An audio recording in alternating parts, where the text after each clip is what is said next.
21 ta' Mejju, San Kristofru Magallanes u sħabu martri.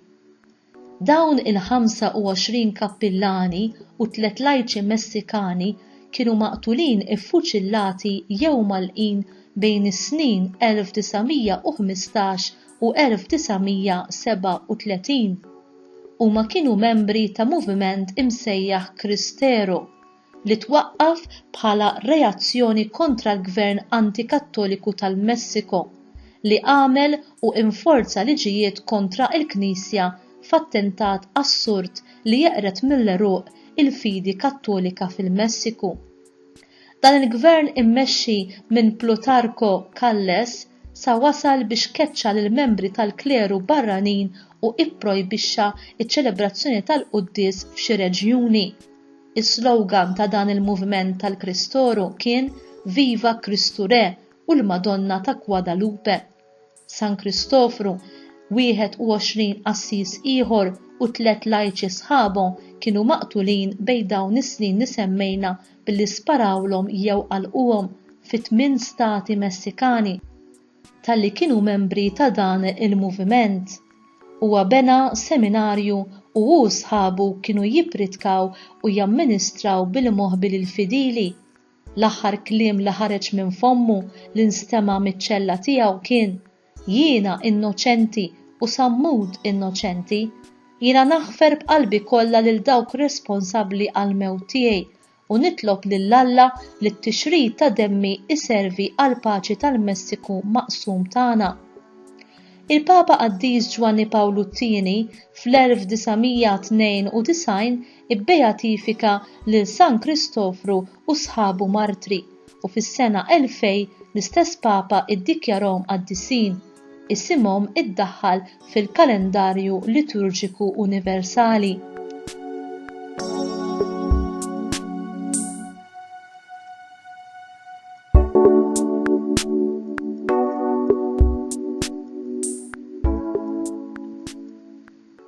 Kull martri jirrealizza kif jevita l-eżekuzzjoni, iżda jirrifjuta li jħallas il-prezzoli li għamel dan. Kuxjenza safja kienet aktar siwja minn ħajja twila. Jista' jkollna tentazzjoni li nikkompromettu il-fidi tagħna meta ngħidu lilna nfusna li aħna qed inkunu sempliċement realistiċi nittrattaw ma' sitwazzjonijiet hekk kif insibu ruħna fihom. Imma li wieħed jaħdem għas-sopravivenza għandha tkun verament il-valur u l-għan aħħari tagħna. L-għażliet konkreti tagħna ta' kuljum għandhom jirriflettu il-valuri profondi tagħna dawk li jimmarkaw il-mod ta' kif ngħixu. Kulħadd jista' jimmaġina sitwazzjonijiet fejn li tkun segwaċi ta' Ġesu huwa eħfef mis-sitwazzjoni preżenti tagħna. Il-qaddisin ibda minn San Kristofru tal-lum u sħabu martri ifakkruna li l-għażliet tagħna ta' kuljum sempliċement f'ċirkustanzi ta' kuntrarju jiffurmaw il-mudell tal-ħajja tagħna. Dan huwa kliem il-Papa Franġisku fil-Messiku fis-sena 2016 fil-vjaġġ missjonarju tiegħu li jagħmel f'dik l-art fit-13 ta' Frar. Naf bl-istorja twila u taswiet il-qalb li għextu, mhux mingħajr it-tixrid ta' tandem, mhux mingħajr uġigħ kiefer u agonizzanti, mhux mingħajr vjolenza u nuqqas ta' ftehim. Nitlobkom ma taqgħux fil-paraliżi li tagħtu tweġibiet qodma għal mistoqsijiet ġodda. L-modi tagħkom hu kbir ta' għana li qed jistenna li jiġi mħaffer, li jista' inebbaħ il-preżent u jdawwal il-futur. Ħażin għalikom jekk torqdu fuq il-kuruni tar-rand tagħkom. Hemm bżonn li ma titilfux il-wirt li rċevejtu, imma tħarsuh b'ħidma kostanti. Intom qed tirsistu u tistrieħu fuq spallej il-ġganti, isqfijiet, saċerdoti, reliġjużi u lajċi fidili sal-aħħar li taw ħajjithom biex il-Knisja seta' twettaq il-missjoni tagħha. Mill-għoli ta' palk bħal dan intom imsejħin tixktu ħarsa wiesa fuq il-għalqa tal-mulej biex tipprogrammaw iż-żrieħ u tistennew il-ħsad. U x'ngħidu għall-Gżejjer tagħna?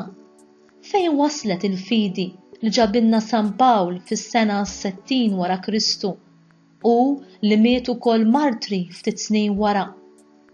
Alla fil-providenza tiegħu tal-għaġeb lilna batilna lill-Apostlu missierna San Pawl li ra l-arqa biex jiġi fostna u jxandrilna l-fidi. Imma issa jeħtieġ li fil-waqt li nibqgħu dejjem irroddu ħajl lill-Alla u lilu għat-tħabbriku l-imħabba li hu wera magħna, inżommu sħiħ u bla mittifes it-talim li hu tagħna bil-kelma u bl-eżempju tiegħu. Imma kemm qed nagħmluh dan? Dan li ġej huwa kliem il-Qaddiż Papa Ġwanni Pawlu II li qal lilna l-Maltin fuq il-Fosos tal-Florjana fis-27 ta' Mejju tas-sena 1990 fi żjara pastorali tiegħu f'pajjiżna. Illum jien untemm iż-żjara tiegħi nistieden il-Knisja f'Malta biex timmedita fuq is-sura ta' tweġiba li se tagħti għal missjoni kbira li Ġesu ta' lid-dixxipli tiegħu meta kien sejjer lura għand il-missier. Tkunu xhieda tiegħi satru fl-art. Atti kapitlu 1 vers 8. Nitlobkom tirriflettu fuq ix-xhieda nobbli ta' fedeltà lejn l-Evanġelju li l-poplu ta' dawn il-Gżejjer wera tul is-sekli. Ibda minn San Publiu, ġema kbira ta' xhieda, ħafna minnhom magħrufin biss minn Alla, żammew sħiħ fil-fidi u għożżewha biex jgħadduha lill-ġenerazzjonijiet ta' warahom, imqar fi żmien ta' persekuzzjoni u tiġrib.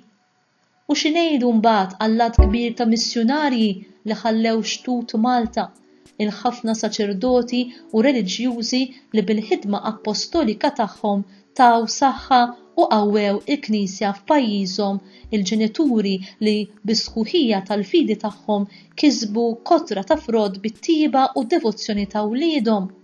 Tassew għandna għax inroddu ħajr lill-Alla għal din ix-xhieda bi kliem San Pawl stess fit-tieni qari meta jgħid dan u l-kobor bla qies tas-seta tiegħu fina li għamminna.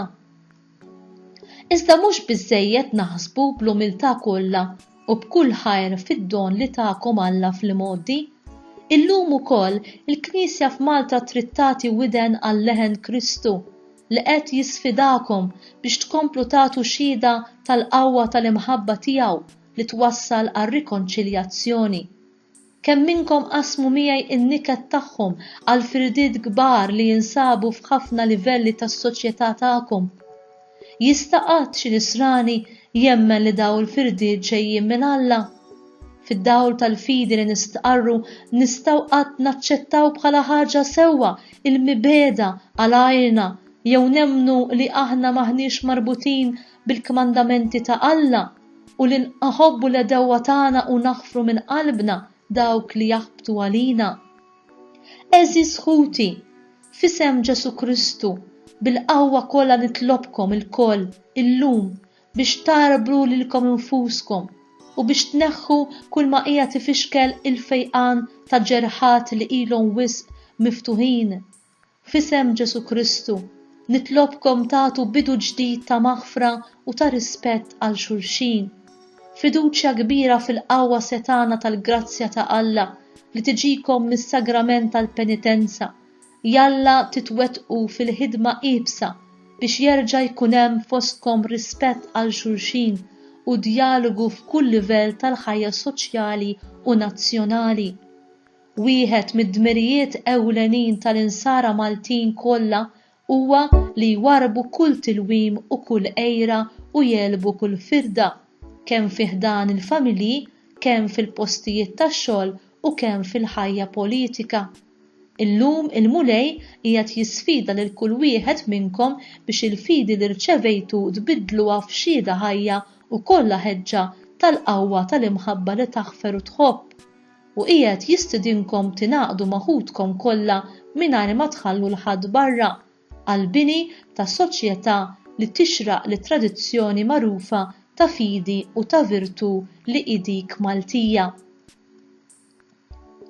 Mhux li kien li aħna li ngħidu li nħobbu lil dan il-Papa Qaddis nagħtu widen ukoll għal kliemu mimli mħabba paterna f'isem Ġesu u bħala suċċessur ta' Pietru, kieku kemm ikollna ambjent nisrani aħjar.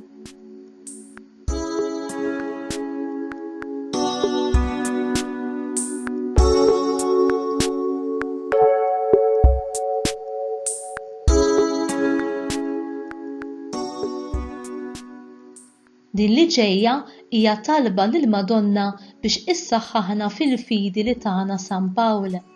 O Marija, inġejt meħlusa mit-teba tad-dnub tan-nisel u ġismek ma rax it-taħsir fil-qabar. Nitolbuk illum aħna u niftakru fit-twelid tal-fidi f'pajjiżna. Idħol għalina quddiem Alla l-Missier biex bħalma hu ħeles lil San Pawl minn tempesta qalila biex jasal fuq dawn gżiritna, hekk il-fidi tagħna tibqa' tiġi meħlusa minn kull u ħażen u mmexxija mill-Ispirtu Qaddis, narfu dejjem iżjed is-sinjali taż-żminijiet biex dak Ġesu li inti wlidt għad-dinja bl-iva tiegħek għall-kliem tal-Anġlu jibqa' jitwiled ta' kuljum fina, f'pajjiżna u fid-dinja kollha. Amen.